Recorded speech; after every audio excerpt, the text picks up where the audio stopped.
미래와 전망에 대해서 좋은 말씀해 주셔서 대단히 감사드리고요. 저는 인간정보 활동에 대해서 한 20년간 근무하다가 그 느낀 점에 대해서 말씀드리겠습니다.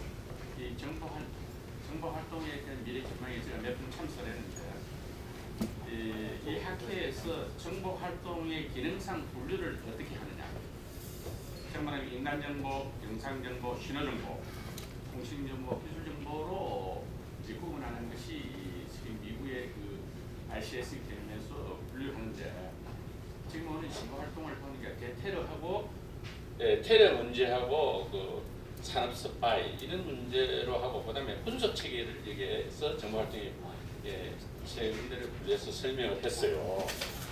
그래서 이게 이제 개념이 좀 분류 형태를 학술적으로 하기 때문에 정립이 돼야 되지 않는 생각이 들고요.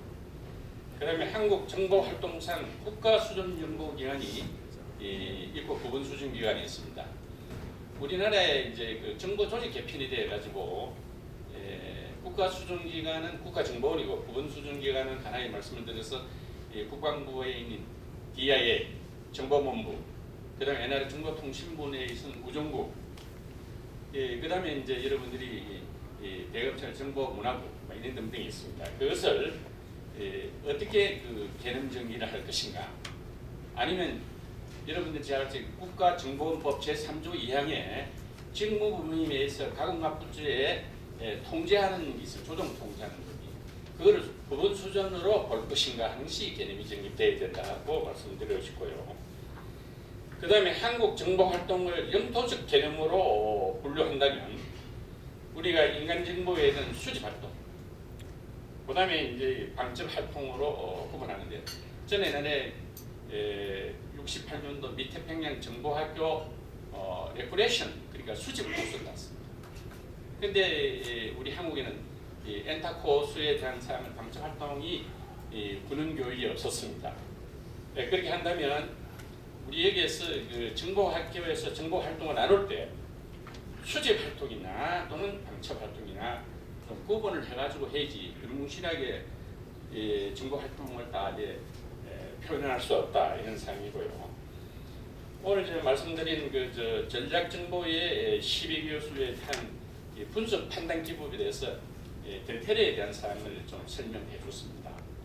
그래서 앞으로 양질에 대한 업그레이드를 한다면 전략정보에 대한 12개 요소를 정치, 사회, 경제, 문화, 수송, 통신, 지리 각 분야에서 분석 기법을 제시하는 것이 좋지 않겠나, 이런 생각이 들었고요. 그 다음에 아까 전에 스파이 활동의 애국에 대한 그 법률에 대한 사항을 말씀을 드렸는데, 이번에 국회에서 국가정보원에서 제출한 비밀 보호에 관한 법률이 입법 예고화되고 공청회를 실시했습니다.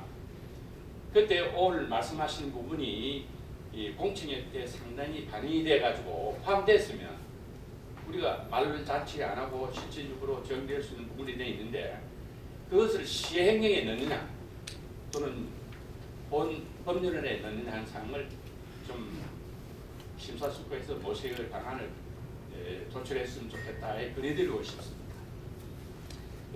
마지막으로 여러분들이 이제 산업 스파이 활동 등등의 말씀을 드리는데요. 제가 뭐 시간이 절도록 여러분들 하면 후배 육성을 위해서 제가 말씀을 드리겠습니다. 지난번에 에도를 방문을 했어요. 방문을 하니까 그 에도에 들어가는 선박요원에 있는 선장이 마이크를 들고 설명을 하는 거예요.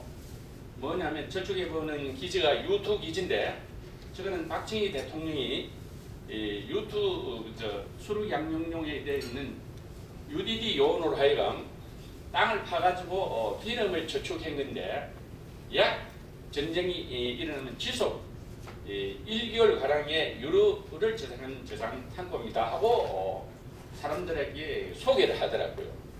그래 물어보니까 한 3년 동안 됐대. 저게 뭐냐, 표적 정보 제1급 비밀이거든요. 제가 본데. 근데 우리는 북한에 대한 핵 연변에 재래식 무기하고 연변의 핵시설이 어느 정도 있는 것을 매일같이 모른다는 이야기입니다. 근데 우리는 저거를 모든 사람들이 여행객들에게 발표를 하는 거예요.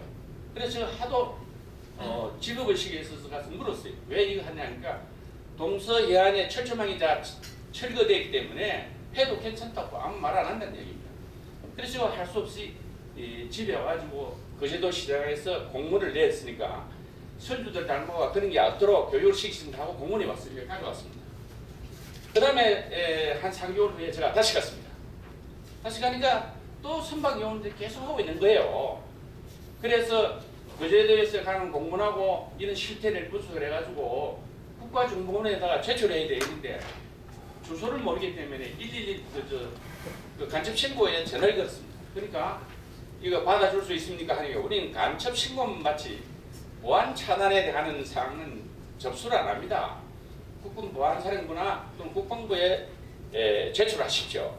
국방부에 했습니다. 국방부에 하니까 못 받는다는 얘기예요. 기무사령부에 제출했습니다. 기무사령부에서 저한테 공문이 왔는데 이거는 국가정보원에 관한 사항이니까 귀 처리해서 기가 내한테 통보 올 거라 하고 됐는데 1년이 돼도 통보 안 해요.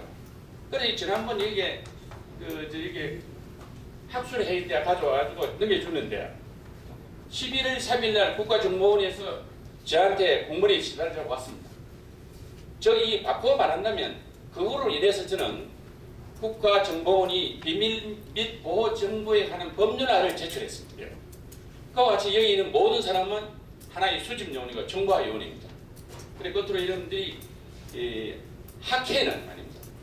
좀 개념적 및 여러 가지 정책에 변화되는 사항을 국가의 적용을 쓰여가지고 좀 우리가 시프트, 우리 그 자판기에 있는 시프트 있지 않습니까? 시프트는 발상의 전환이고 인식이 좀 개념의 전환이다. 그런 방법으로 여러분들이 좀 해줬으면 감사하겠습니다. 감사합니다. 덮으니까 다도 벌써 그 시간에 초과했습니다. 네 분 그 토론해 주신 분에 대해서